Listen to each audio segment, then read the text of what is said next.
it's going to get very interesting as far as the Western Conference Finals goes. Actually, nah.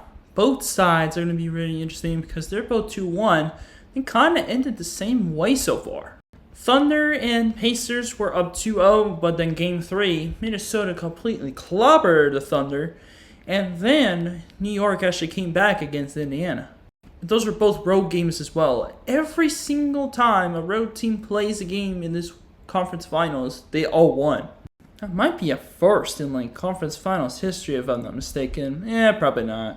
But I'm really excited to see who goes to the NBA Finals. Let you know, if the Pacers beat the Knicks, then we are guaranteed to have a team win their first title in NBA in franchise history. NBA title, not ABA title, Indiana. There isn't much to talk about football, so it's going to be a little bit different. But anyways, welcome back to Grizzly Talks Football. I'm the Grizz, and we got NFL hot takes for every NFL team out there. I'll probably have to do 4 per episode for that series, or the mini-series, should I say. We're going to do NFC South for the very first one. Falcons are in that division, might as well get that out of the way.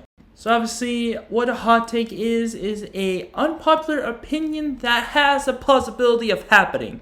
And I'll be sharing you 4 of those for every NFC South team, including my team, the Falcons, in this episode. If you haven't already, make sure you check the link in the description that has every single episode in the entire season in that playlist. So you'll be able to watch every single episode to catch up, and you'll also have that playlist to view future episodes. Also, don't forget to hit the red subscribe button. Bow! Hit the notification bell so you don't miss a single one of my videos. Without further ado, let's get to the hot takes. For our NFC South, first up we got the Falcons, and my hot take for them is that the team sacks will go up from second worst to the top 5 best.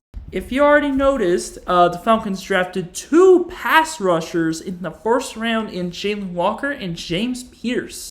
Defense also consists of linebackers like Troy Anderson as well. I think Caden Ellis as well.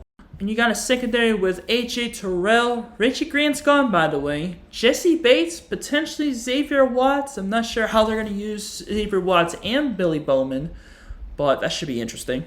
I think Mike Hughes is cornerback too. I'm not exactly sure. I hope it's Kobe Bryant, though. No, not the Black Mamba. The Kobe Bryant cornerback from Kansas. By the way, rest in peace, Kobe. Mamba forever. And you got a defensive line that also consists of rookie or Horhoro. There was a guy by the name of Braylon Trice from Washington that we once drafted, so he should get some playing time as well.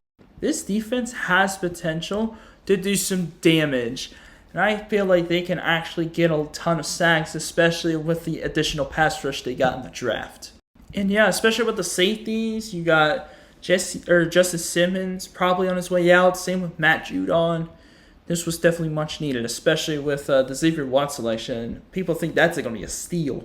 Obviously, we got some turnover machines. We love to do 2 things. Get to the quarterback and sack him and get some turnovers. Or at least from the defense's perspective, get some takeaways.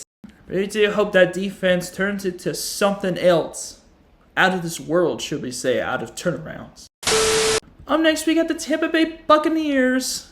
And the hot take I have for this one is that Bucky Irvin has his 2nd straight 1,000-yard rushing season.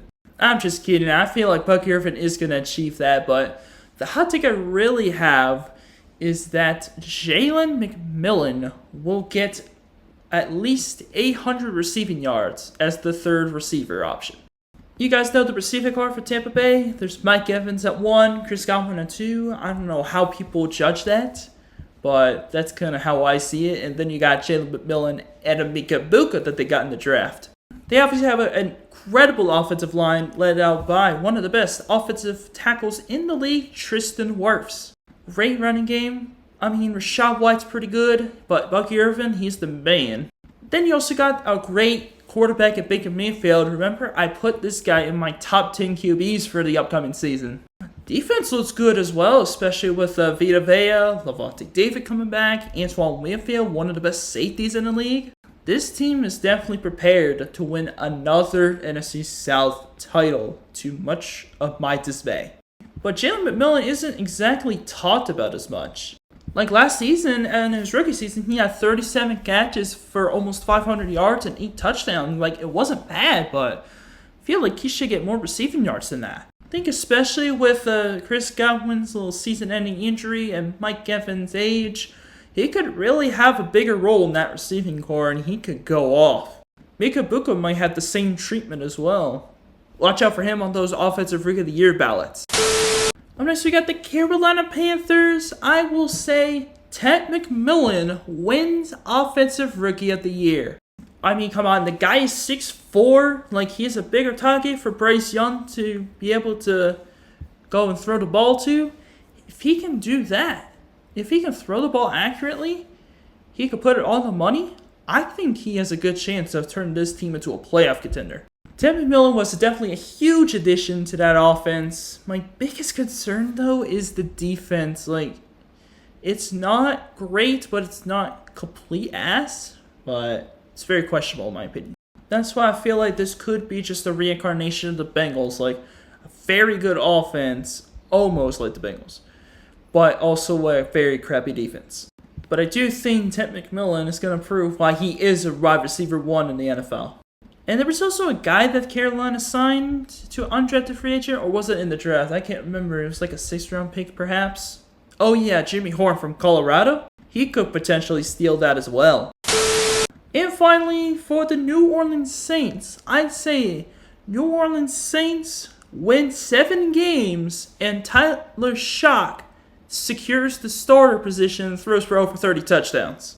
It's pretty obvious that the Saints are really trying to go for Arch Manning, who is projected to be number 1 in the 2026 NFL draft. But I will say he's only played like 2 or 3 games. Like, you're hyping this guy up so much. You better hope that he plays well. Because if not, this could be a disaster for New Orleans. Yes, I know you guys were the 2nd latest NFC South team to win a Super Bowl. But that doesn't mean you're even close to one right now. You're not even close. But Tyler Shock is a rookie, so this could be way off. But I feel like Tyler Shock is a little underappreciated.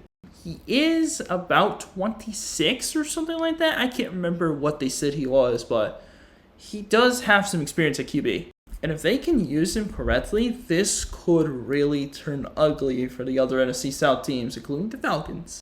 Honestly, I feel like Tyler Shock might be my sleeper pick for Offensive Rookie of the Year because as far as quarterbacks go, he might be 2nd on my list other than Mr. Cam Ward.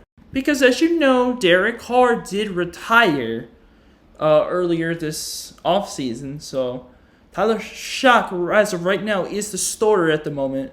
So, he might be able to surprise a lot of people, especially with guys like Chris Olave, Jawan Johnson, Alvin Kamara. Like, the possibilities of that New Orleans Saints offense popping off are endless. And that is all for my hot takes, and that will be all for this episode. I know it was a little short one, but I'm trying to make it as short as possible so you don't get too bored with it.